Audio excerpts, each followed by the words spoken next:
নমস্কার বন্ধুরা, আশা করি সবাই ভালো আছেন। চলে এসেছে একটা নতুন ভিডিও নিয়ে। বৃষ্টির সময় বেশ এখন একটু চটপটা ঘুগনি খেলে কেমন হয়, তাই আজকে বানিয়ে নিচ্ছি একটুখানি ঘুগনি।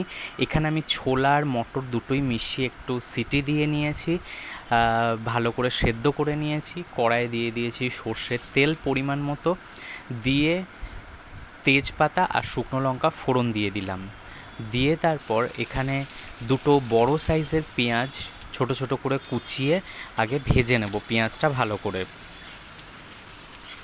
তারপর পেঁয়াজটা ভালো করে ভাজতে ভাজতে যখন দেখবেন বেশ নরম হয়ে এসছে আর এরকম ব্রাউন করে ভাজা হয়ে গেছে, দিয়ে দেব 1 চামচ মতো আদা আর 1 চামচ মতো রসুন বাটা। আদা রসুনটা দিয়ে পেঁয়াজের সাথে ভালো করে ভেজে নিতে থাকবো। ভেজে নিয়ে যতক্ষণ ভাজবো যতক্ষণ পর্যন্ত না আদা রসুনের গন্ধটা চলে যায়। তারপর যখন মোটামুটি ভাজা হয়ে যাবে, একটুখানি এর মধ্যে জল দিয়ে সামান্য আমি দিয়ে দেবো রেগুলার যে মশলাগুলো, হলুদ গুঁড়ো, ধনে গুঁড়ো, জিরে গুঁড়ো আর দেব লঙ্কা গুঁড়ো। এরপর ভালো করে একটুখানি জল দিয়ে আমি মশলাটা কষিয়ে নেব। মশলাটা ভালো করে কষিয়ে নিতে থাকবো।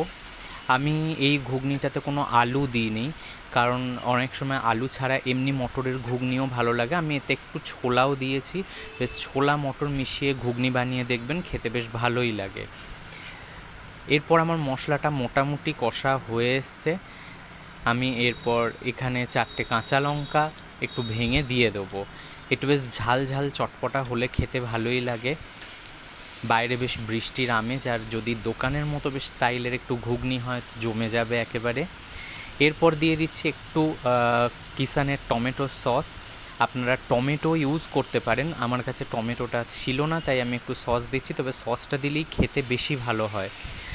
এরকমভাবে একবার সস দিয়ে একটু ঘুগনি বানিয়ে দেখবেন। টমেটো সসটা দিয়ে আমি ভালো করে মশলার সাথে মিশিয়ে নেব। আমার মোটামুটি মশলাটা ভালো মতো কষা হয়ে গেছে। এরপর দিয়ে দিচ্ছি পরিমাণ মতো নুন। আমি যখন সেদ্ধ করেছি মটর আর ছোলাটা তখন অল্প পরিমাণ নুন দিয়ে সেদ্ধ করেছি, তাই আমি সেই বুঝেই নুন দিলাম। আমার মশলাটা ভালো মতো ভাজা হয়ে গেছে, গন্ধও বেরিয়ে গেছে ভালো। এরপর আমি ছোলার মটরটা দিয়ে দেবো সেদ্ধ করে রাখা। তারপর ভালো করে এটা মিশিয়ে নিতে থাকবো মশলার সাথে। মশলার সাথে মিশিয়ে এটা ভালো মতো ফুটতে দেব।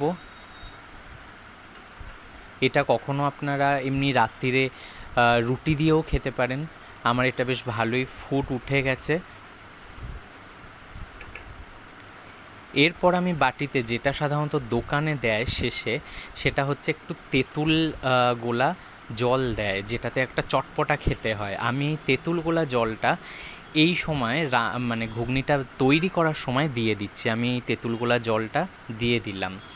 এটাতে বেশ দোকানে যেভাবে একটা তেঁতুলের চটপটা ফ্লেভার আসে, সেই টকটক বেশ একটা ইয়াম্মি ফ্লেভার আসবে। এরপর দিয়ে দিচ্ছি পরিমাণ মতো একটু চিনি। ঘুগনি আমার মোটামুটি তৈরি হয়ে এসছে, ঘন হয়ে গেছে। এটা রুটি বা পরোটার সাথেও আপনারা রাত্রিরে খেতে পারেন বা জলখাবারে। এছাড়া এমনি বাটি করে নিয়ে বসে তো ঘুগনি খাওয়াই যায়, খুবই ভালো লাগে। আমার ঘুগনি রেডি হয়ে গেছে, আমি একটা বাটিতে এটা সার্ভ করে দিয়েছি। ঘুগনিটা বেশ টেম্পটিং দেখতে হয়েছে, আর এই রকম অবশ্যই একবার বানিয়ে দেখবেন, আশা করি খুব ভালো লাগবে। সব সময় হয়তো আমাদের বাইরে যাওয়ার সময় বা ফুরসত হয় না, তাই ঘরেই এরকম বানিয়ে নিন চটপটা ঘুগনি, টকটক ঝাল ঝাল। আমি এখানে বাটিতে একটুখানি সার্ভ করে দেখাচ্ছি। এর মধ্যে আমি বাটিতে ঘুগনি নিয়ে নিয়ে একটু পেঁয়াজ কুচি দিয়ে দিয়েছি আর লঙ্কা কুচি, আর আমার কাছে একটুখানি ঝুরি ভাজা ছিল, ঝুরি ভাজাটাও অ্যাড করেছি, কারণ ঝুরি ভাজা গার্নিশিং করতে দেয় যখন আমরা ঘুগনি কিনে খেতে যাই। এটা দারুণ খেতে হয়েছেও, গন্ধ খুব সুন্দর বেরোচ্ছে। অবশ্যই এভাবে একবার বানিয়ে দেখবেন, আশা করি ভালো লাগবে। ভিডিওগুলো ভালো লাগলে লাইক কমেন্ট করবেন। ধন্যবাদ।